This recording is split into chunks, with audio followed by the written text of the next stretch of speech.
Welcome to Vietnam.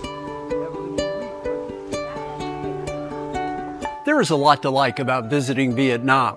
One of the best parts is being able to try all of the different foods for which the country is known. Of course, that is true, no matter where you travel. All your favorites are in this video, including banh mi and pho. I'll begin, though, with a private food tour that I took right here in Da Nang. It was an amazing 3-hour journey of discovery. The tour encompassed restaurants and food stalls in several parts of the city. My guide was May, who was always quick with a suggestion on how to best enjoy each particular dish. You can add some extra chili or the fermented fish sauce to make it more flavorful.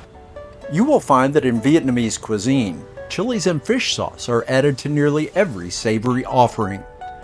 This was our first stop, and the first plate I got featured bún bò Huế. It is best described as a hearty soup that is full of flavor. To get things started, May even helped get the bowl ready for me by adding lots of vegetables. The main elements in here are noodles, pork balls, and then beef blood, and that is sort of a solid block. This originated in Huế, and now it's popular in many places across the country. I thought this was just okay. It did not blow me away, and since I knew there was plenty more to eat on the tour, I was conservative in terms of how much of the bowl I finished. I did make certain that I finished all of the chunks of coagulated blood and the pork balls. Next up, at the same restaurant, was ba ca. Essentially, this is braised beef stew. It's another hearty bowl of food, served with a baguette on the side. The beef in this dish is cooked for a very long time and it's incredibly tender. One tip, though, is not just to eat the beef and the carrots and the vegetables, but also to take some bread and soak up some of that broth. It is so flavorful. Of the two dishes here, I like the ba ca better. As was the case in many of the restaurants that we visited on the tour, it was possible to see people preparing the meals. For me, that's always such a treat, and it makes me feel more connected than if the food simply appeared out of a back room. Another benefit of doing this with a guide is that I got to places which I never would have discovered on my own. For instance, this is not a tourist hotspot. Really local place. Like when you come here, most of people here are students or people who live around here. The helmet is because we made our way from restaurant to restaurant on a scooter. There were a couple of items that were somewhat familiar to me at the next site. This is banh bát lo, creation that I first had at an eatery in Huế. This dish consists of shrimp and pork and tapioca. It's all wrapped up in a banana leaf and then steamed. To be honest, I'm not crazy about the consistency of the tapioca, but the flavor is there. The issue for me is that the tapioca becomes very chewy during the steaming process. I switched out the banh lo for a plate of bánh gỏi.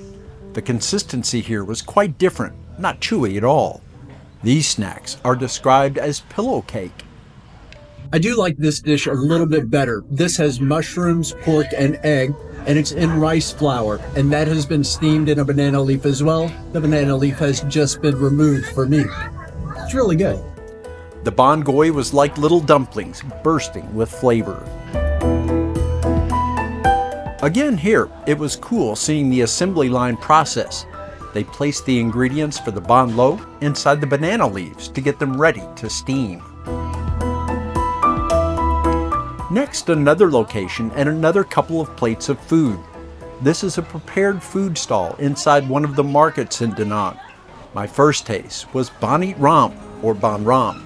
These are dumplings, and here they were served with pork and fish cakes. There is so much going on this plate. There is rice, there is sticky rice that is fried and crunchy, there is pork, and then my favorite part is this fish cake. It is incredibly tasty. I have to note that by this time I was feeling rather full, and we weren't finished yet.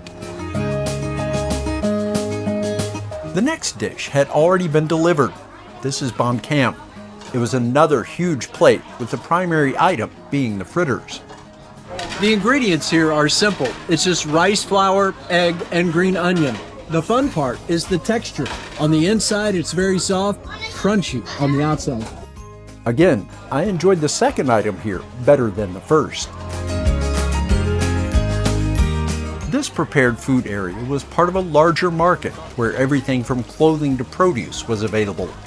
This sort of market is fantastic for finding a lot of traditional street food in one space. Once more, this particular one is not on the radar for many tourists. Only local people come here to buy stuff, and it's so everything here, the price so reasonable. While here, we checked out several other parts of the market. At our next stop, I got to see the cooking of banh xeo right in the front. These are savory pancakes, or maybe even more akin to crepes. I certainly thought that eating the banh xeo would be enough, but there was much more. An entire tray was brought out with accompaniments to complete the dish. Then we set out to wrap it all up in rice paper. Essentially what's happening here is I'm making my own spring rolls. One of them, I had shrimp. This is pork. The key with this one though is the fermented fish sauce. It doesn't smell that good, but man, the taste is unbelievable. Although I was overwhelmed by the amount of food here, I did my best to try it all in the way that it was meant to be eaten. There is plenty of grilled meat in Vietnam, and at this location, I got to try a couple of different kinds. Pork, beef. The peanut sauce on the meat was good, and the fermented fish sauce was incredible. They were even good mixed together. Of the two foods on the stick, I prefer the pork over the beef that is wrapped in betel leaves. On the streets of Vietnam, I don't think you're ever too far from grilled meat being sold from a cart. Our final taste on the tour was a refreshing dessert known as Chai Thai. It is a lot like fruit cocktail, and it is served cold. Here, it was available with or without the fruit known as durian.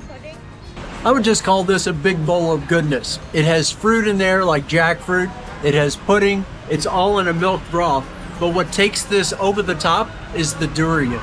Whole durian are notorious for their rancid smell, but when eating it in something such as this, there is no unpleasant odor at all.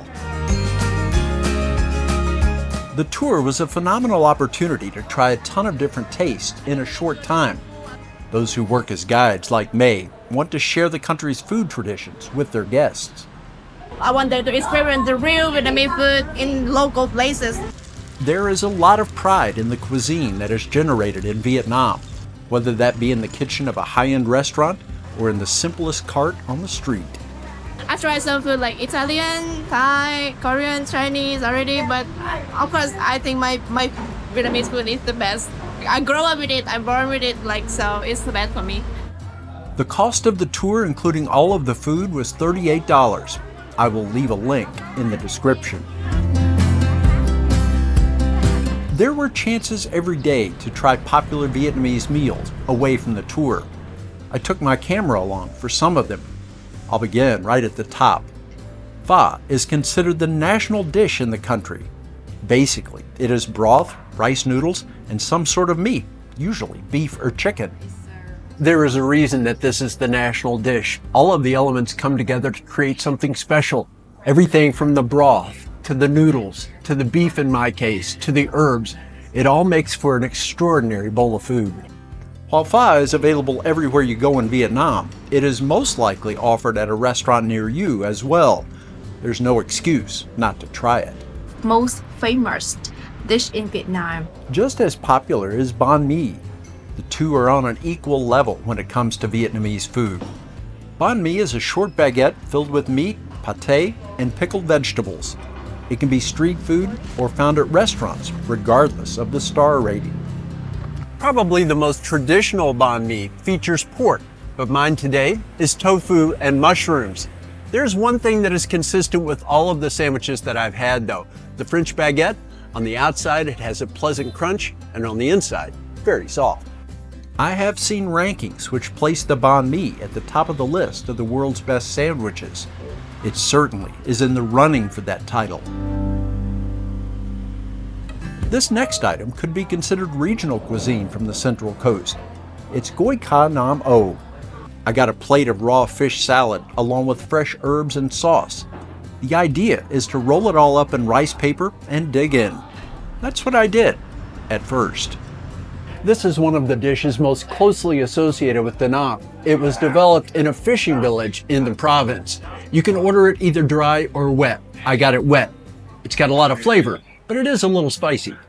After one of those spring rolls, however, I adjusted my technique for enjoying the raw fish. This is designed to be eaten wrapped up in rice paper with vegetables, like a fresh spring roll. Actually, I prefer just taking the fish, doing this all by itself. Including it in a roll was good, but I found the rest to be a distraction from the taste of the fish. Vietnam's answer to steak and eggs is a dish called bo nay. Translated, bo nay means dodging beef. That refers to the way diners sometimes have to work to avoid oil splatters when the hot concoction is brought to the table. This is an astounding combination of beef, pate, onions, and a fried egg. It was originally developed as a breakfast dish, but now it is enjoyed any time of the day. I tried bo nay at Paco Coffee, which was one of my favorite spots to get a cappuccino. They did a great job with this item, too. There is a sensational plate called bún chả that originated in Hanoi in the north of the country, but I easily found it near where I was staying in Da Nang. The main elements of the dish are grilled pork and rice noodles in a fantastic broth. The highlight for me, though, are the grilled pork meatballs. They are fantastic. The only problem is there are only 2 of them in the dish, so I have to ration them to make sure I have some till the very end. The minced pork balls were so tender, and I was just about able to have some in every bite. The noodles and pork belly, also included in the mix, were also quite delicious. At the same place, I got a single fried spring roll. Usually, they come in a group of 5 or 6, but I just wanted to try one here. They are tasty everywhere and anywhere you can find them. Fried spring rolls were among the very first Vietnamese foods I ever tried. That was years ago, back in South Carolina. I loved them then, and I love them now. There's hardly been a meal go by here that I haven't had at least one order. At times when I ordered, they came with noodles, and it was enough for the entire meal. I had so much fun with the plate at this restaurant. Mi Quang was familiar to me, but it came with quite the twist here. I first tried Mi Quang in Hoi An. This is different, however. It is a fusion dish. This, instead of the traditional toppings that go with Mi Quang, has a bolognese sauce on top. Italian and Vietnamese. Turns out it's a good marriage. This was one of my favorite tastes in Vietnam, and I ordered it numerous times. I had tried Mi Quang before, but I hadn't tasted Cam Ga until I got to this place. This is chicken and rice, and while it sounds simple, the dish had depth and worked on every level. I first saw this dish when I was in Hoi An, but I didn't try it until I got back to Da Nang. I'm sorry that I waited. It is one of my favorites. I ordered this with just a little spice, and it is perfect for me. Often, when what you order can be made hot, servers or the cook will ask with what kind of spice you are comfortable. A little spice always turned out great for me. Usually when eating out, I will get water or a beer to drink. I went in a totally different direction here. There's a lesson to be learned with the drink that I chose for this meal. I took a chance on something that sounded a bit unusual. This carrot juice, however, is magnificent. A tip here, drink your juice quickly. Otherwise, the melting ice will water it down and you will lose so much of that initial flavor.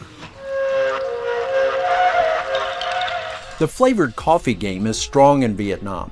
There are so many types, everything from coconut to salt to banana and more. Possibly the best is egg coffee. The ingredients in egg coffee include condensed milk, egg yolk, and sugar. It was popularized in Hanoi, that's where it was created, but now it is a favorite all across Vietnam. It is rich, it is sweet, and it is totally unique. This was developed when egg yolks were used as a substitute for milk because there was a shortage during the war years. On a hot afternoon, I stopped by a beachside caribou coffee location. No cappuccino on this day. Instead, I went with a mango smoothie. It's no secret that I'm a big fan of coffee and a big fan of beer. For taste and how refreshing it is on a hot day, however, a mango smoothie might be right at the top of the list. During my time in Southeast Asia, mango has easily become my favorite fruit. Having it in this form seems so good, it should be illegal. And finally, talking about food isn't quite the same without ice cream. I stopped into this beautiful shop looking for a unique flavor. I did find one. The presentation was so attractive that I almost didn't want to disturb. Almost.